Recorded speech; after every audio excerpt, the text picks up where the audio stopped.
صحابي پوښتنه وکړه ول یا رسول الله کم شی منع کول حرام دي څوک نشي منع کولای یو اوبه یو مالګه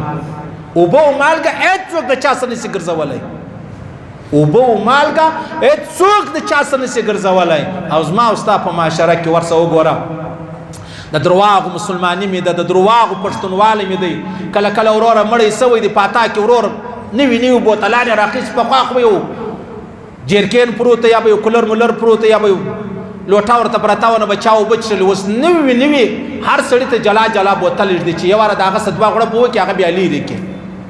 ستاو څنګه ته کونډه د یتیم دی غریب دی مهاجر دی بے وسه دی بیچاره دی هغه د چلو بن لري هغه د کم ځای خپل کښې بچانه ریړی د لاس ور کړی د اوبه راوړي او ته دا چمونه کوي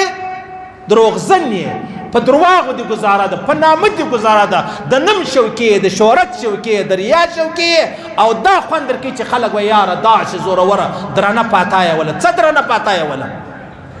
دا ژوند دی چې دی تېرې زما و څنګ ته یو غریب دی هغه خپله 15 کلنه کوچنۍ بچی ته باټلۍ په لاس ورکړي یو ځای ورسه په کور کې اوبه پیدا کړه ستا په کور کې مړی سوی دی او ته راولاړ شولې په زرو بوتل لاندې راوړي دي هر سړي ته جلا بوتل دی خیر دی څه کیسه ده دا تاله چې کوم سړی په تاله راځي په کور کې هم دغه اوبه څښي په کور کې هم نسلې اوبه څښي یا نو تا ته څه در پیښه ده چې ته هغه چاته بوتلان نږدې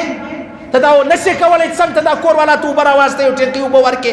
چې یاره پروا نه لري دا زموږ خلک دي اوبه نه څښي مخکې چیرې اوبه څښي چې نن دلې رالې ورساته یو کولر مولر ډکه یو ګلاس ورته کښې شربتان قطعا مه کوئ په پاتاو کې شربتان مربتان چای مې دا قطعا مه کوئ خلک خوا به دي هر شی چې کوي بیا وایي دا وابیان دي دا پنجپیریان دي یاره دا شیدو چای دا زموږ د ودو شی نه دی دا شنې و خوږې چای چې کمې دي دا تورې دا زموږ د ودو شی نه دی شربت زموږ د ودو شی نه دی نو په پاتا کې څه کوي پاتا سره څه تعلق لري نو لہذا د الله رسول فرمایي یو اوبه یو مالګه نشي منع کولی هر چا در څخه وغوښتل شرط دا دی ستا سره وله ته بیا ورکوې حالانکې په دنیا کې چا وړه وغوښتل ستا سره مې ورکوه چا روپۍ وغوښتل ستا سره مې ورکوه چا کپړې وغوښتل ستا سره مې ورکوه لیکن اوبه او مالګه د الله رسول فرمایي دا نشي منع کولی